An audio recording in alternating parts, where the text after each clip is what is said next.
So, thank you for the introduction. I'm Zach Byfield, lecturer in nursing at the University of New England in Armidale, Australia.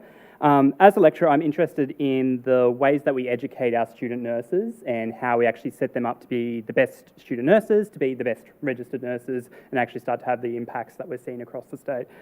So today I'm presenting the findings from my thesis entitled Experiences and Perspectives and Perceptions of the Pre-Registration Student Nurses Towards Primary Healthcare. So going to lay some background, and I am totally appreciating that I'm preaching to the choir here. So I don't need to tell anyone in the room about how awesome primary healthcare nurses are, so we'll skip through this very, very quickly. But as we all know, primary healthcare is that essential mode of service across both the national healthcare systems and the global healthcare systems as well. There's a number of factors increasing the pressures upon all the healthcare systems, and it's the things we already know: the aging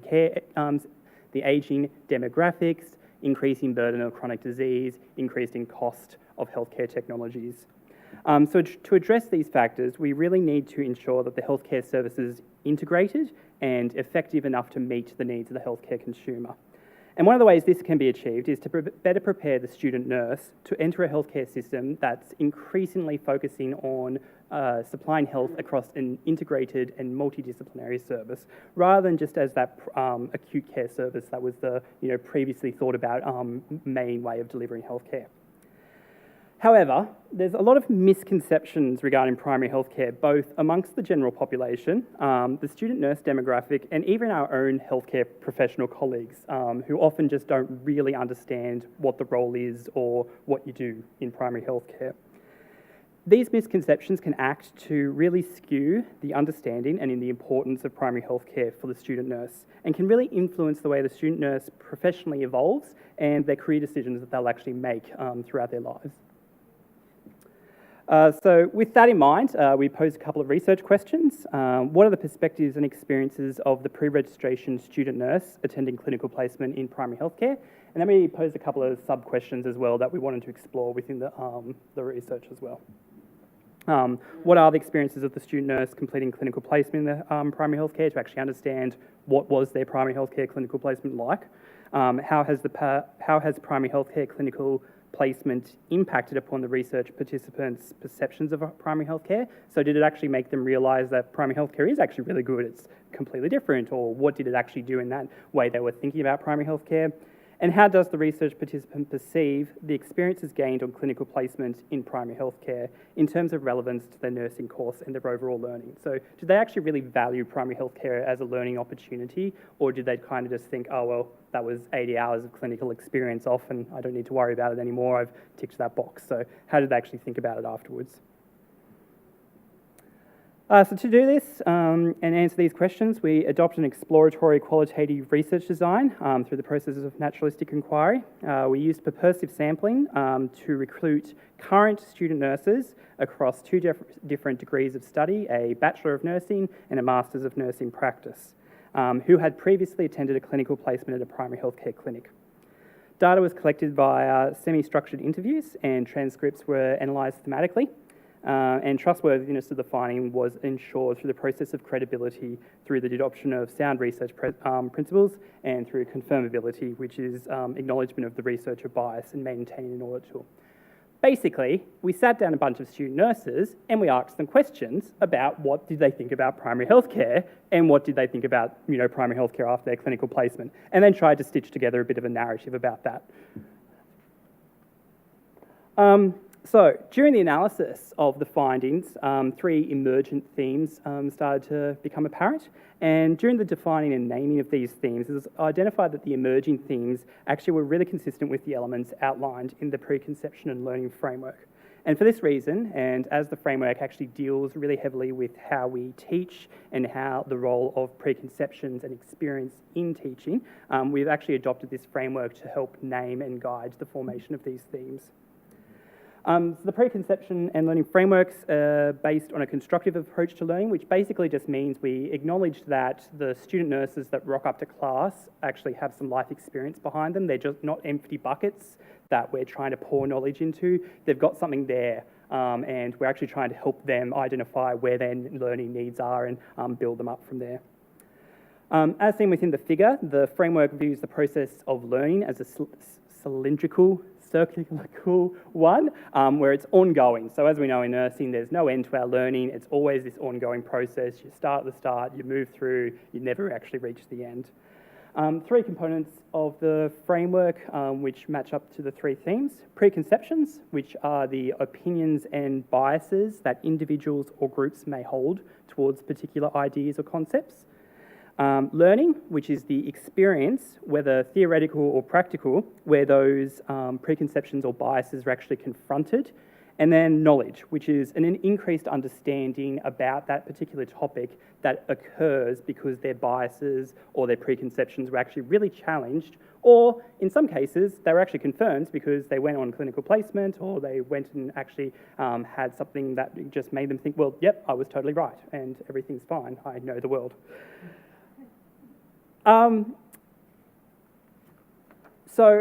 And of course, then we get to knowledge where it then flows back into preconceptions. So just because they've had a bit of knowledge and they've built some ideas, that doesn't mean that they've gotten rid of all their preconceptions. It actually might create some new ones that then have to be challenged again all over and go through that circular process. And basically, I compare it to, it's sort of like getting your kids to eat vegetables for the very, very first time. So, you know, I don't like vegetables because vegetables are gross. That's your preconception. And then you might do something, you might cook a different recipe, or you do the sneaky thing and just hide it in something they do like. No, these are just pink chicken nuggets. And they eat the vegetable and they suddenly realise, oh, through that experience, actually, I liked this, it was good. And they actually realise that, oh, I don't hate all vegetables. However, that one action doesn't get rid of every single bias the kid has about vegetables, nor does it necessarily get rid of it at all, because the next day they will decide they hate it again, regardless of whether how much they liked it or how well you cooked it the day before. So then we have to go through that process again, over and over again, and maybe we need to go through different vegetables, or maybe we need to go through the process. It all does kind of break down if you try and think about Brussels sprouts, though, because that just doesn't work at all. So the first theme is preconceptions. So what were the preconceptions towards primary healthcare? And these are the things you're probably really familiar with. And I do have to be apologising at the start of this theme because this conference is all about how wonderful primary healthcare is. And then I talk about this theme, which is how terrible some people think about primary healthcare. So these views are not my own. So the participants shared preconceptions or beliefs that primary healthcare would be slow, it'd be boring, it'd be a poor learning experience for a clinical placement setting. It'd be scheduled because primary healthcare staff work off appointments, and we all know how that works. It'd be doing basic things, such as simple wounds, or just giving advice about colds and flus, because the primary healthcare consumer is low acuity, and high acuity stuff goes to the hospital to be looked after. The primary healthcare clinician would be older, that they would be on the pathway to retirement, or that they didn't cut it in the hospital setting. Or if they were younger, it was just they were in that setting because they didn't like the shift work in the hospitals, not because of any actual passion about primary health care itself. So not a great picture there, and a couple of quotes from the participants here which kind of underscore those kind of moments. So there are, you know, those negative preconceptions that you can think if someone thinks that about primary health care, it's really going to act as a barrier into moving into the setting or even thinking about it as a possible career choice at any point in their life. We then asked the questions about their clinical placement experience and the relationship that had, and what happened to these views? They started to be confronted. So when the students went on placement in the primary healthcare setting, they were exposed to experiences that confronted these attitudes and perceptions. And they went through some learning as a result of this. As a result of this, and as they were exposed to primary healthcare clinicians who have amazing scope of practice, have amazing diversity of roles, and practice against amazing different settings as well. So their perceptions and experiences that I've just talked about, so boring and slow, actually started to become a bit of an appreciation of how fast-paced and how active the primary healthcare setting can actually be. Poor learning experience actually resulted in a rethinking and a reclassification of a chance to see how nursing skills and knowledge can actually be employed in a much more broader, diverse setting than they'd previously just seen in aged care or the very acute care settings previous clinical placements had taken place in. And a basic job with little scope of practice by a nurse nearing retirement became respect for the skilled and knowledgeable primary healthcare nurses who were capable of being autonomous clinicians in some cases, and with scopes beyond those that the student had previously seen a nurse being capable of. So by just that experience and being able to confront those perceptions, there was actually some learnings and some evolution of these views that occurred in this process. And then we come to knowledge. So with the confrontation of these preconceptions, there was a development of their ways of viewing primary healthcare, not just primary healthcare practice or primary healthcare skills, but also primary healthcare as a broader concept, because they saw these brilliant primary healthcare clinicians who had this really well-developed philosophy of health and primary healthcare and how that all fits into the broader system. However, just because there was an increase in understanding does not mean that they had a total knowledge of the primary healthcare service. Indeed, there's hundreds of years of primary healthcare experience in this room, and there's probably some, pretty significant topics we would have hotly debated and, not be agreeing on either. So, that process of knowledge and evolution was always ingoing. Participants continued to share thoughts which suggested that while the placement was beneficial to their learning, further learning was still obviously needed in this setting. And again, some of these students were only second-year nurses, so that was a process that was obviously going to occur as well.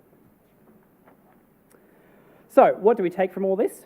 Basically, negative attitudes towards primary healthcare setting continue to hamper learning and may act as a barrier to workforce movement. These are reinforced by cultural stereotypes, such as the nurse as the doctor's assistant or as a hospital employee, that haven't really caught up with the times and don't really reflect a contemporary view of nursing. Clinical placement experiences provide direct learning opportunities, but also allow for a more developed understanding of the healthcare system as a whole. By persuasively, is that a word? Anyway, confronting preconceptions through structured learning activities, the student is able to develop further understanding regarding primary healthcare and the scope and the role of the primary healthcare clinician. And the importance of primary healthcare setting can be hidden within a nursing curricula due to an emphasis placed on acute care and clinical focused skills. It's therefore much more important that the content delivered within the primary healthcare setting or within the primary healthcare field is made more prominent and communicated in a way that can actually be actioned by the student and they can actually incorporate that into their learning plan. To summarise, to support the student nurse in their learning within primary healthcare, it's really essential that we first understand that student preconceptions and experiences that they have on the setting and the role these preconceptions and experiences actually help to inform their understanding and attitudes towards primary healthcare as they move into the registered nurse stage and beyond their new graduate year. And then this will allow us to actually help support them, not only their learning during the registered student nurse stage, but also in their later on career decisions. Yes, thank you.